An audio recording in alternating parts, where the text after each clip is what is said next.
절대쌍교 고룡 원저 제10장.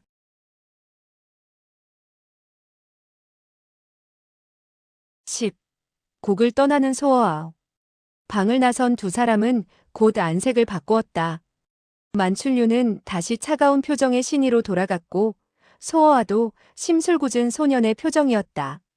도교교가 언제 왔는지 문에 기대서서 웃고 있었다. 의좋은 숙질간에 뭘 하고 있었어요? 소어아는 재미있는 표정을 지었다. 우리는 당신을 어떻게 해치울까 생각하고 있었어요. 야, 너 이 자식. 사람을 해칠 상의를 해도 이대취를 골탕 먹일 방법을 생각해야지. 이 숙부님은 너무 쉽게 속아 넘어가요. 속여도 재미가 없어요. 얘야, 너 이 자식 말투가 심하구나. 조심해라. 이대취가 너를 잡아먹을지도 모르니. 만춘류가 그 독특한 싸늘한 목소리로 입을 열었다. 각하께서 여기에 오신 것은 소어와 농담을 하기 위해서인가요? 보세요. 만숙부께서 화를 내시잖아요. 소어가 나섰다. 도 고모는 무슨 일로 나를 찾아왔는지. 내가 좋은 소식을 알려주지. 뭔데? 너의 소백부가 너를 위해 술을 마련했어. 이대취는 몇 가지 안주를 준비했지. 난 고기를 준비했으니 너를 위해 밤새도록 먹어야겠다. 소어는 알 수 없다는 듯 눈을 깜빡깜빡했다. 왜? 가보면 알게 돼요. 소어는 고개를 저으면서 웃었다. 도 고모께서 이유를 말하지 않으면 난 가지도 먹지도 않겠어요. 어쩌면 3일 동안 줄곧 설사를 하게 될지 모르니. 자식, 의심병이 커졌구나. 이건 도 고모한테서 배운 거야. 좋아, 내가 말해주지. 우리가 식사를 대접하는 것은 송별하기 위해서야. 소어는 즉각 무엇인지 알았다. 그는 너무나 기뻤다. 당장이라도 날아가고 싶은 심정이었다. 그러나 곧 내색을 할 수는 없는 일이었다. 그는 시치미를 뚝 떼고 입을 열었다. 송별. 나를 송별하는 거요? 자식, 미처 생각을 못했겠지. 내가 오늘 밤 여기를 떠나기 때문이야. 소어하는 입과 눈을 크게 벌리면서 말했다. 내가 오늘 밤에 간다고요? 어디로 간다는 거죠? 밖이지. 밖의 세계가 얼마나 넓은지 구경하고 싶지 않으냐? 나. 도교교는 껄껄 웃으면서 입을 열었다. 더군다나 넌 나이도 적지 않으니 나가서 마누라를 찾아야지. 너 같은 자식이 나가게 되면 또 얼마나 많은 여자를 유혹할지 모르겠군. 그녀는 소어의 손을 잡아 끌면서 말했다. 만신이, 당신은 소어를 송별하지 않겠소? 만춘류는 병실 문 앞에 서서 한참 후 싸늘하게 말했다. 내가 그런 일로 시간을 낭비하지 못하는 것을 용서하시오. 두 분은 가보시오. 말을 마친 만춘류는 몸을 돌려서 큰 걸음으로 걸어나갔다. 도교교가 말했다. 저 사람의 머릿속에는 나무 껍질이나 풀뿌리 같은 것밖에 아무것도 없어. 자기 아버지가 간다 해도 그는 송별하지 않을 거야. 소어가 대답했다. 만숙부야 어떻든 간에 상관없어요. 술을 마시러 가요. 난 오랫동안 술을 마시지 못했어요. 얼마나 오래됐지? 오래되었어요. 반나절쯤 되었을까? 술단지 2개가 비어졌다.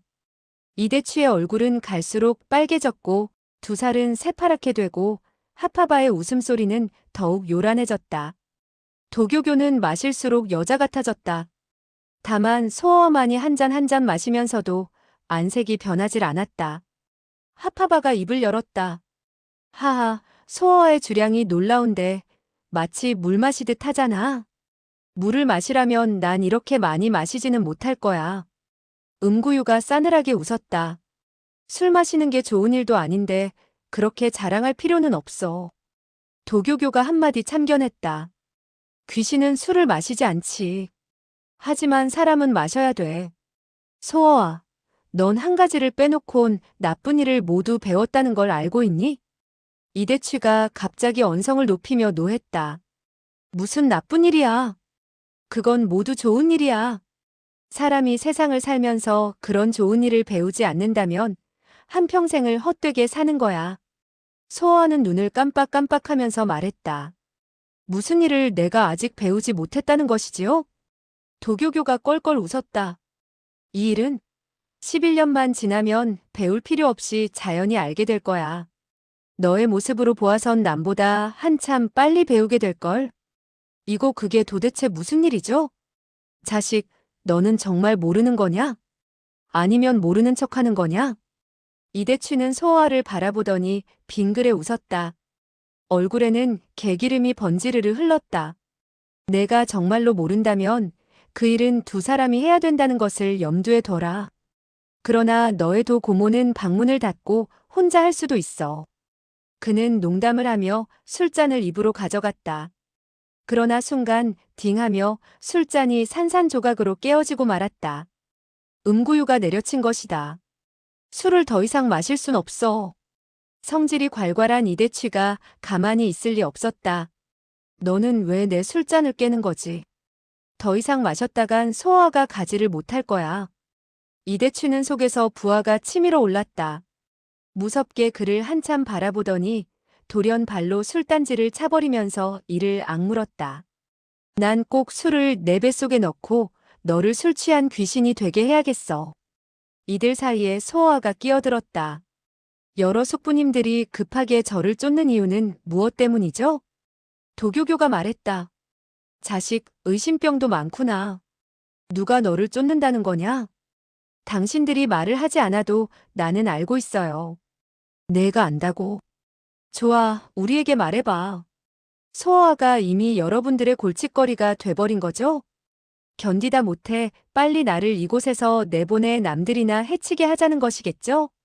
도교교가 껄껄 웃으면서 말했다. 하여튼 간에 너의 마지막 말은 맞았어. 당신들이 날더러 나가라는 것도 좋고 날더러 사람을 해치라는 것도 좋아요. 하지만 이건 모두 당신들 자신을 위해서지 나에게 무슨 이익이 있어요? 무슨 대가가 있어야죠. 하파바가 입을 열었다. 좋은 말이야. 내가 그렇게 말할 수 있는 것도 우리가 10여 년간 널 정성껏 가르쳤기 때문이야. 이익이 없으면 부모가 시키는 일도 마다할 텐데 백부나 숙부의 얘기가 귀에 들어오겠어? 소어는 손뼉을 치면서 웃었다. 맞았어요. 소백부의 말이 바로 내가 하고 싶었던 말이었어요. 정말 잘하셨어요. 이대취가 한마디 거들었다. 내가 손해볼 건 없어. 우리는 너에게 줄 물건이 있으니까. 우선 보여줘야 돼요. 물건이 좋은가, 내 마음에 드는가, 그렇지 않으면 난 여기를 떠나지 않을 거예요. 도교교가 말했다. 자식, 두 노대 그에게 보여줘요. 두 살이 가지고 온 보자기에는 청색 옷이 한 벌 들어있었다. 또 금어를 수놓은 모자와 한 쌍의 유연한 구두가 담겨 있었다. 소어하는 옷을 갈아입고 구리 거울의 모습을 비춰본 후 웃으며 말했다. 그런대로 괜찮군. 내가 입어서 더욱 보기 좋을 거야. 자기 자랑을 하다니 창피하지도 않느냐? 도교교의 말이었다. 소어하는 미소를 지으며 대답했다. 만약에 자기가 자기 자랑을 하지 않으면 누가 자랑해 주겠어요? 그 말이 옳아. 일리가 있어. 하파바의 말을 소어아가 옷매무새를 고치면서 받았다. 또 뭐가 있죠? 도교교가 입을 열었다. 그리고 봐라. 그녀는 다른 보자기를 열었다. 그 속에는 많은 금잎이 들어있었다. 엄청난 양이었다. 소어아는 이맛살을 찌푸리면서 말했다. 이게 무슨 좋은 물건이야? 배가 고플 때 먹지도 못하고 목마를 때 마시지도 못하니. 몸에 두면 무겁기만 하고 필요 없어. 도교교는 웃으며 말했다. 바보, 이것만 있으면 마음대로 다른 물건을 살 수 있어. 세상 사람들이 이것을 위해 골이 터지도록 싸우는데도 필요 없어. 소어아는 여전히 고개를 저으면서 말했다. 난 필요 없어. 난 그런 바보가 아니야. 이대취는 두 손가락으로 금잎을 하나 짚더니 웃으면서 말했다. 이거 하나로 그런 옷을 3벌이나 살 수 있다는 걸 아느냐? 하파바가 가만히 있을 리 만무했다. 너는 말을 좋아한다고 했잖아. 이거 하나면 웬만한 말이 한 필이다. 이 물건이 나쁘다면 세상엔 좋은 물건이 없어. 당신들이 그렇게 좋게 말하니 좋아요. 내가 받아주죠. 이것 외에 또 뭐가 있나요? 도교교가 말했다. 야, 자식, 뭐가 또 필요해? 심보가 시커먼 놈이군. 우리가 가진 걸 다 털어줬는데 또 무슨 물건이 있겠어.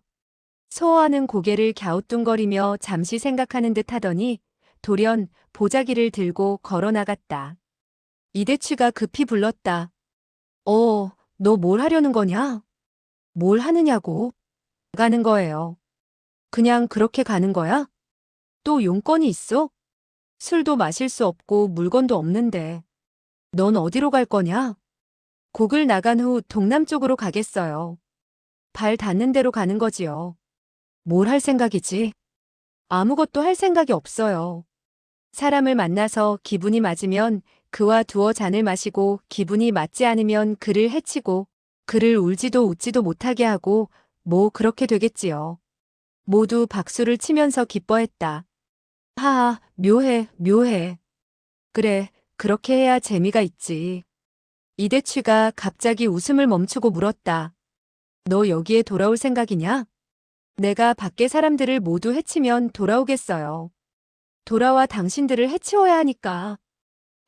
묘해, 묘해. 내가 정말 곡 밖의 사람들을 모두 통곡하게 만들면 우리는 내가 돌아오기를 기다리겠다. 그때는 내 놈 때문에 피해를 입어도 괜찮겠지. 하파바의 말이었다. 소호하는 손을 흔들면서 말했다. 안녕. 그는 정말 고개도 돌리지 않고 가버렸다. 두 살은 그가 걸어나가는 것을 보면서 무심히 중얼거렸다. 이 아이의 마음은 과연 우리같이 지독하군. 하파바도 말했다. 우리가 그를 악독하게 만든 것이지. 악독할수록 좋아. 이대취도 한마디 했다. 10여 년이 넘는 세월이야. 도교교가 말했다. 강호는 이제까지 너무 오랫동안 조용했어. 지금은 그가 나가서 휘저을 때야. 다만 우리가 직접 보지 못하니 애석한 일이긴 하지만 소호하는 새 옷을 입고 보자기를 들고는 악인곡의 거리를 천천히 지나갔다. 새 구두는 땅을 밟을 때마다 또각거리는 소리가 났다. 어둠 속에서 그 소리가 멀리 퍼졌다. 그는 길을 걸어가면서 소리를 질렀다. 여러분, 소호가 갑니다. 금후로 여러분들은 안심하며 잠을 편안히 잘 수 있게 되었소. 사람들이 하나하나씩 고개를 내밀고는 눈을 크게 뜨고 소호아를 바라보았다. 소호아는 계속 소리쳤다. 내가 이토록 큰 결심을 했으니 당신들은 빨리 박수라도 쳐서 나를 환송해야 하지 않겠소? 당신들이 박수를 치지 않으면 난 가지 않겠소.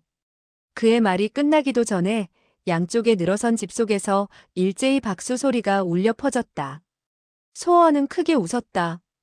그는 만춘류의 집 앞을 지날 때 웃음을 멈추고 만춘류를 바라보았다. 다만 잠깐 동안 바라보았을 뿐 말을 하지는 않았다. 만춘류도 아무 말을 하지 않았다. 소호아는 드디어 악인곡을 떠났다. 별들이 온통 하늘을 뒤덮고 있었다. 하늘은 매우 높았고 비록 여름날이었지만 음산한 산중의 바람은 여전히 서늘했다. 소호아는 큰 모자를 쓴 후 하늘의 많은 별을 바라보며 멍하니 넋을 잃고 서 있었다. 이런 시간을 많이 보내게 되겠지만 여기서와 같지는 않을 것이다. 그는 아무도 모르는 세상에 가야 한다. 두려움은 없었으나 그의 마음속엔 이상한 느낌이 서렸다. 그러나 그는 고개를 돌리지 않고 걸어나갔다. 황혼역 산은 이미 아련한 색채로 변해갔다. 옅은 산안개가 점점 산허리로 처지면서 막막하게 대초원에 번져나갔다. 바람이 불어 풀포기들이 살랑살랑 흔들거렸다. 바람을 타고 이따금 양이나 소의 울음소리, 말의 울음소리가 평온하게 들려오곤 했다. 멀리 양떼들, 소떼와 말떼들이 마치 들판이 흘러가듯 서서히 움직였다. 아름답고도 웅장한 대평원이 눈앞에 펼쳐져 있었다. 소호아는 가만히 서서 바라보았다. 눈에는 흥분의 빛이 감돌았다. 얼마나 아름답고도 위대한 세상인가. 황야에는 서서히 어둠이 깃들기 시작했고 그는 여전히 넋을 잃고 서 있었다. 고적함과 함께 가슴이 망망대해처럼 넓어져 감을 느꼈다. 멀리서 바람을 타고 은은히 노랫소리가 들려오기 시작했다. 참으로 맑고 투명한 목소리였다. 그는 노랫소리가 나는 곳으로 천천히 걸음을 옮겼다. 어둠이 서서히 온들을 집어삼키자 별들이 빛을 내기 시작했고 달이 저편 초원에서 떠올랐다. 몇 채의 천막집들이 눈앞에 나타났다. 집 앞에는 모닥불이 피워져 있었으며 장녀들이 모여 노래를 하고 있었다. 그녀들은 자그마한 몸집의 진한 색깔의 큰 옷을 입고 있었으며 머리는 양쪽으로 길게 늘여 어깨에 늘어뜨리고 아름답게 수놓은 장신구들로 온몸을 치장하고 금으로 장식한 술이 달린 작은 모자를 쓰고 있었다. 장녀들은 그를 보자 모두 노래를 멈추고 달려와 웃으면서 그의 옷을 만지거나 그가 알아듣지 못하는 말을 짓거렸다. 장녀들은 순진하고 상냥해 보였다. 소아가 입을 열었다. 너희들은 지금 무슨 말을 하고 있지? 머리가 길고 눈이 크며 웃을 때 달콤한 모습을 하는 소녀 하나가 웃으면서 말했다. 우리는 장어를 하고 있지. 너는 한인인가? 소아는 눈을 깜빡깜빡하면서 말했다. 그런가 보지. 소녀는 가만히 웃었다. 너의 이름은 무엇이지? 소아. 아니, 나의 성은 강이고 이름은 어. 눈이 큰 소녀는 웃으면서 말했다. 소어, 강 속의 고기는 맛있다지만 난 먹어보지를 못했어. 그녀는 장어로 다른 소녀들에게 말을 했다. 소녀들은 더욱 아름답게 웃었다. 소아도 따라 웃으면서 말했다. 너 외에 다른 애들은 말을 못하는 모양이지? 큰 눈의 소녀는 웃으면서 말했다. 말은 하지만 한어를 하지 못할 뿐이야.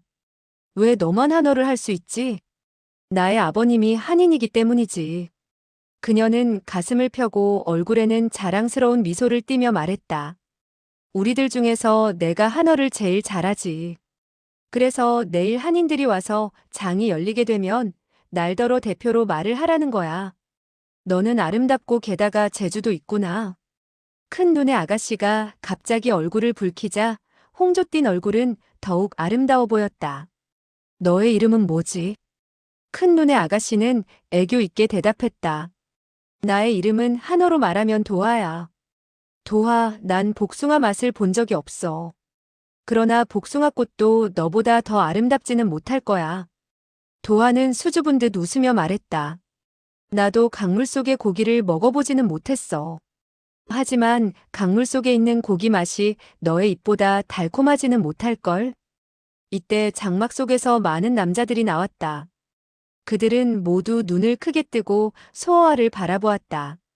그들은 몸이 크지는 않았지만 모두 튼튼하고 활기찬 모습이었다. 소어아가 말했다. 난 가야겠어. 두려워 마. 그들이 아기가 있는 것은 아니야. 난 두려워하는 것이 아니야. 이제 가야겠어. 도하는 눈알을 굴리면서 입술을 질끈 깨물더니 머뭇머뭇 입을 열었다. 가지 마라. 내일 아침에 많은 너와 같은 한인이 여기에 올 거야. 그러면 필시 떠들썩하고 재미있을 건데. 그럼 오늘 밤엔. 도하는 고개를 숙여 웃으며 속삭이듯 말했다. 오늘 밤에는 내 장막에서 자. 우리 이야기나 하자. 그녀의 눈은 별같이 신선하고 맑았다. 장막 속은 따뜻하고 젖의 향기가 물씬 풍겼다. 소어아가 옷을 벗자 도하의 눈이 휘둥그레졌다. 그녀는 가여운 듯 소어아의 몸에 생긴 상처를 만져보며 부드러운 목소리로 말했다. 불쌍한 동생, 어쩌다 이렇게 다쳤지? 하지만 이상하게 이 상처들은 조금도 흉하지 않고 귀엽게만 보이니 웬일일까? 비록 나도 다쳤지만 나를 다치게 한 호랑이와 늑대는 모두 죽었어.